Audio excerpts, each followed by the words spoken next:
All right, y'all, so we are back with another video. If you are new here, welcome in. Make sure you are liking, commenting, subscribing, and that the notifications are on. And if you're returning, welcome back. We're here to talk about Chasing Dallas, season 16, episode 4. Okay, so the episode starts off with Tedley. Why? I don't fucking know. Because, girl... Okay, first of all, we need to try to unpack what's happening in the scene. I believe you said you were at properties to try to, check on my little properties and I'm managing this, that, and the third. But then we see you leaning across a little table, taking a little mini photo shoot for your wipes that are not present. These wipes have been just a figment of imagination since the season started. We haven't seen one meeting. We haven't seen one prototype. We haven't seen the packaging. We don't even know what they're called. We just know that these are makeup removal wipes. Again, nobody really knew you wore makeup, so I don't know how we would be influenced to get your makeup wiped, because naturally, if you're like big in the makeup world and your makeup is always tea, then yeah, we're going to be invested in you as far as makeup is concerned. Thus, we would want to invest in whatever you're selling makeup wise. You need to invest in like a Beijing spray, a Beijing wipe off remover, a Beijing hold spray so you can get in the pool or you can take a shower and it don't wash away. Something like that, how to scam and tell the girls you doing one thing, you really doing another. Like, tell us how to write a book with no grammatical, correction or proofing or editing. How to go through life like you just a coup de grace and you really living la vida broca. I mean, I'm not saying you living la vida broca because your pieces are cute, but you ain't living your life like it's golden. It's more bronze because you are lying about what you're doing. Donnie Moon's diss record to Zesty. Who asked for it? Who needs it? Who wants it? Who's gonna listen other than you and an engineer? And that engineer is probably gonna play it just to make sure that the sound is crisp and that he didn't make no mistakes in the engineering of the record, and then he's gonna toss it. I believe you are the only one that's going to be listening to this record because A, nobody really cares about your music like that, number one. Number two, you have already ruined your reputation as far as Dallas is concerned because everybody's calling you a crackhead, and bitch, they said it before I even said it, and we don't even know each other, and we thinking the same thing, so ooh. And then three, if we don't care about you, we don't care about your reputation, we don't care about your music, why the fuck would we care about a beef that you have with a bitch that we also don't care about? I mean, Zesty is cute. Zesty gives the things. But girl, we don't know her well enough to be invested to be like, oh my God, we team Zesty. How do it just doesn't, I feel like it would have been a key if you were in a position to truly capitalize off of the content you put out. So if you were truly like that girl in music, then yeah, your diss record would have gone somewhere and you would have been like, bitch, I made money off this beef. But you didn't. You did not. So, live your dreams. It's not as hard as it may seem. You gotta work to get the cream. So, girl, do you follow your dreams? Work ain't honest, but it pays the bills. Bum, bum, bum, bum, bum. Bag lady. Because I love the look. Well, no, I don't. I hate that little black and white little checker design that the girls be wearing that be selling at Hot Topic. Girl, I just, And only because, we just overdid it. Like when the black and white checker thing was in, it was everywhere. It was on the Vans, it was on the Converse, it was on the backpacks, it was on the shirts, it was, oh girl, the headbands, the glasses, it was everywhere. And then we let it go because we realized how dated we looked in checkerboard. That was maybe 2016, 2017 when we let that go. And you back. From outer space. I wanna be about a baby when I look up on your face. Anyway, yeah, I don't know, girl. Give it up and leave those kids behind. And the kids, I mean, the envy that you have, the jealousy that you have, the imaginary beats that you're creating, this inflated sense of importance that you have given yourself. Those are the children you need to abandon. Pick up reality. Go visit common sense. spend a little bit of time with maturity. You know, like Blanche is Blanche is going through it. Blanche said, child, I had one drunk as we slept. I think you fell asleep at the wheel. I think you slept the night away as you lay. And girl, you was too drunk. And you pulled a Karen Huger and baby, you caved your car in, baby. She said, like that the cross did like that. And I was like, oh girl, like it was traumatic to see. You got a child, you are with child. You gotta really just take, an introspective look at what you got going on. It's okay to have libations. It's okay to toss one back. Give me that 40, boy. But girl, know your limits. That's what being T is about. That's what truly being an adult is about. Well, I know they mad at me, girl. Because this gas station is crowded and I'm just sitting here filming this video before I do the gas. I'm going to do the gas. I'm going to be here for a while. But, oh, girl, y'all all right? Y'all all right? But, girl, yeah, like, it's not cool. It wasn't cool for Karen. It's not cool for you. And people have died. Lives have been lost. You could have hurt somebody. You could have seriously hurt yourself. So I'm glad you snapped into reality and realized, the severity of your decisions. Uber, girl, and I've done it before. Uber home and go pick your car up in the morning. If you got a trusted friend that ain't as lit as you, have them drive. Like I ain't gonna lie, I have, and pray, Lord, please get me home safely. And I made it, girl. But I don't keep chancing it and be like, okay, since I made it that time, I'm good. Now I can. No, I told you I can hold my liquor. And I can drive a little tipsy. But if I'm drunk, if I'm stumbling and wobbling, I won't be behind nobody's wheel. Because, baby, please. Even if I don't wreck, if I get stopped, I don't want to go back to jail. I left that life behind me, girl. Speaking of which, I just got a fucking ticket. I ain't got a ticket in maybe 3, 4, 5 years. 60 and a fucking 40, bitch. I honestly, I just was like, girl, you got me. I saw him when he was happy to get me. When I passed that man up, he was fumbling and bumbling, trying to get his car in gear so fast so he can get behind me. I just slowed down and pulled over, bitch. I already knew you was coming. Bitch, I already knew you was coming. But what we didn't see coming was your man saying, bitch, I've had it. You know what? When I see you, it's out. Like, he said he couldn't take it no more. I can't take no more. Think it's time for me to let it all out. You gotta be a real Beyonce fan to know that song. But yeah, he saw what was going on. He said, baby, you're not taking care of yourself. You're not being a good example for Lil Paolo over there. So you gonna have to be by yourself for a while. I need to bounce. I gotta put me first, Lucius. I gotta put me first. And that's exactly what she did. Oh, that's exactly what he did. He packed his little hefty bag and he left. I hope this was a lesson learned. Take care of yourself. Because if you put yourself first, you wouldn't do the shit that you doing, Blanche. And by putting yourself first, you can't help but be good to people around you. Because you your best self. Holla if you hear me. And then in that same scene with Blanche going through it, Jet was there and Tedley was there. And Jet was like, oh, you met with the op, Tedley. And Tedley was like, no, I just needed to know what was going on. I needed to hear both sides. Now, I gotta ride the coattail of my bestie YB because I hate when bitches do this. You in the scene was like, oh, no, I needed to get clarity.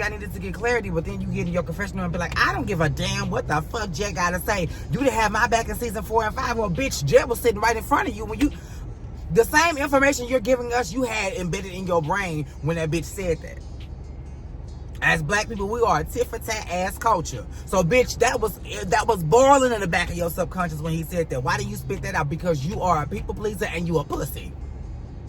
Every season we have seen you, Tedley. Every time somebody shush you right, let me be quiet. Every time they correct you, you right. Bitch, you are Sagittarius. What the fuck has happened to you to make you just lose all sense of self? Like, it's like you have a sense of self, you have a sense of awareness, you have a sense of confidence, but not when it comes to conflict. And it don't even have to be like real conflict. Just a clash with somebody, you always cower down and take the more subordinate role. Bitch, I understand you want to be a housewife. I understand you want to be a kept woman and you want to be submissive to your man. But every person that talks to you ain't your man, girl. You got to stand on your 2 feet, hold yourself by the pussy, and talk like you know what you saying. The fuck is wrong with you, bitch? Did some of that spray seep into your goddamn brain, bitch? Speak up. Mother and Ted Lee's vision board party. Let me just say this. I think we can all agree that when it boils down to the nitty and the gritty and the meats and the potatoes, and we get to the wild, to the living, to the wild, Donnie don't know why he mad. Donnie don't know why he upset at all. Because every time you ask Donnie why he mad at somebody, the answer changes. Why are you... What's the real issue? Why are you here? What was the reason? Bitch, what? If you don't know why you mad, shut the fuck... You want a moment. We learned that in his conversation with Jet. You want a moment, you want some clout. That's what that's about. Because you don't know why you mad, but you knew you wanted to play that disc record because you bought that fucking speaker. Girl, you are tired, delayed, and through. And Miss Zesty proved it. When she galloped in that motherfucking place like she always do. She giddy up, giddy up, giddy up. And bitch, when she heard the disc record, she got the shaking ass. Mama is unfazed, bitch. Like, oh, for me? Like, she thought it was a present. She was unfazed by what the fuck you was singing about. She came into the room, which means that in order for her to walk into the room, she had to be standing, right? But then you get about your seat. I'll sit when she sit. Bitch, you were sitting when I came in. And your back is already to the wall, to the outer skirts of the room. So, bitch, it ain't like I'm a threat to you walking into this room. Like, I don't... You want an issue.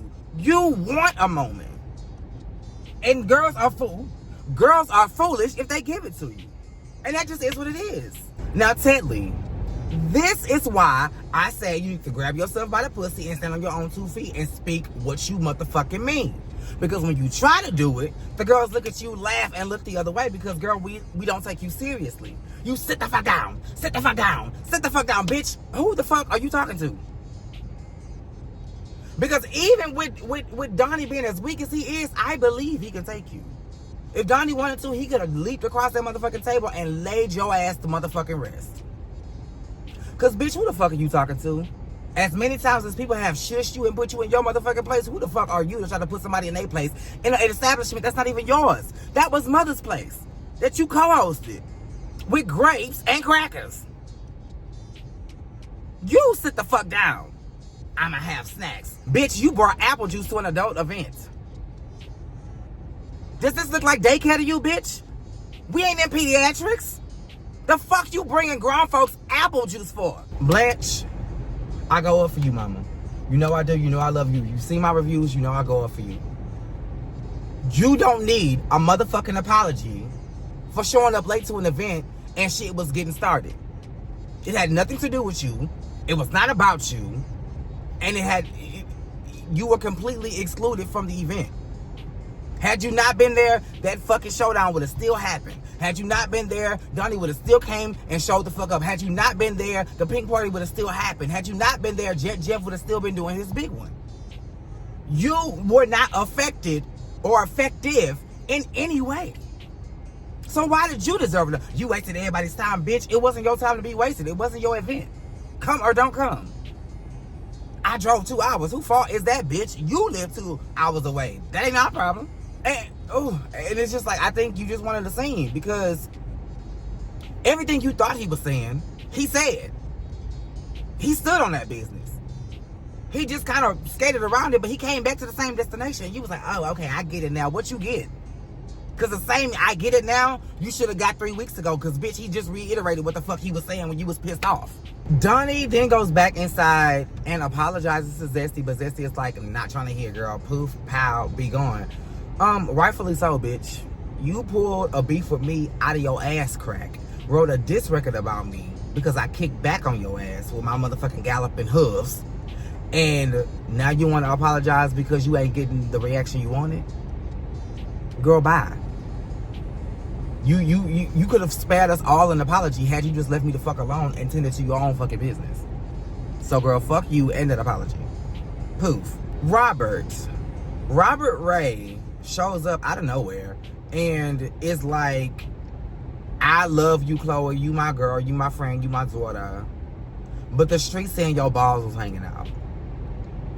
And I ain't never seen Lamont interact. But Lamar was like, I forgot what he was saying, but Mama was into it. Mama was trying to gather the tea so we could all have a clear understanding of what was going on. And then it came down that Mother said it.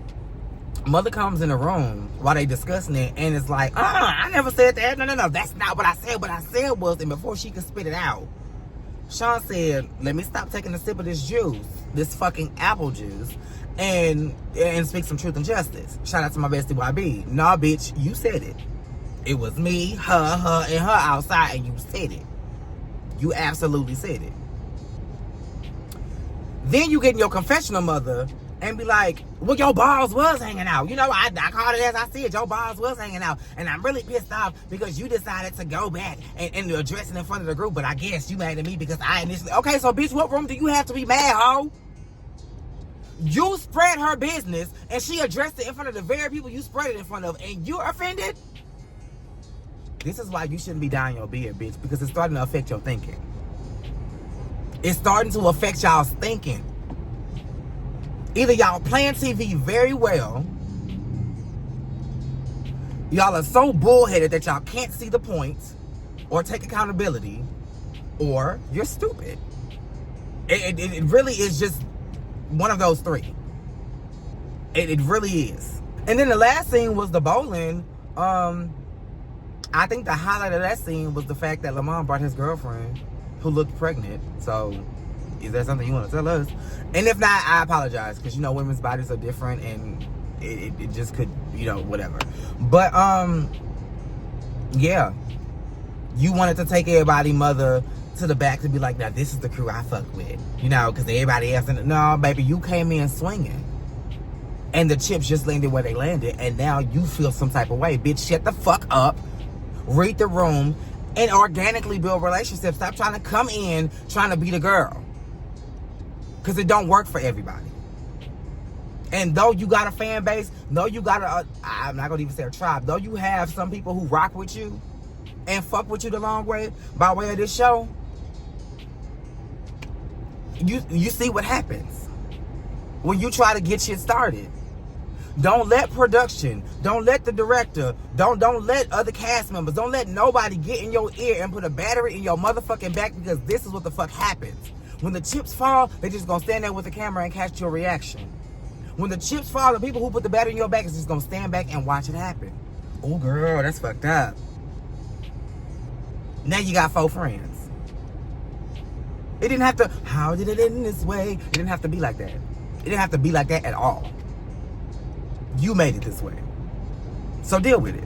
And I say you still on your bullshit as it relates to Jet Jeff. You act like you have You act like you have Jet's back. But then when you get in the scene, oh, he a puppet master. I would agree to some extent. I would agree to some extent, because a lot of girls are fighting Jeff's battles. And Jet, you really had me fucked up saying, oh, I wish I was there because I would have had my friends. Like, when have you ever had anybody's back? You're demure. You're not the girl that fights. So how was you gonna have anybody's back? But like I said, the girls do go up for you. They do try to protect you. And I can see that from your point of view. I can see that, Mother. But at the same time, it really just boils down to the fact that these girls go up for Jeff because they love her. They go up for Jeff because they love her. Are you jealous of the way somebody loves somebody else? Because if the girls was going up for you like that, you wouldn't have a problem. You wouldn't want to put somebody in their place and be like, girl, I got this. You will feel important because the girls is fighting for you. So sit back, relax, and enjoy the motherfucking show, bitch. She's that girl. Why can't y'all accept that Jet Jeff is that girl? What? You know what? Why can't y'all accept it, and why does it bother y'all so much? Why is that an issue for y'all? I will never understand that. Hop in the comments and let me know what the fuck is going on, because, bitch, I am lost as to why y'all are so moved by Jet Jeff and the things of Jet Jeff. Let her shine. Let her be great. Anyway, y'all, that's what this episode gave. It gave what it gave, so I gave it what I had. Make sure you are liking, commenting, subscribing, and that the notifications are on. Same place, same time.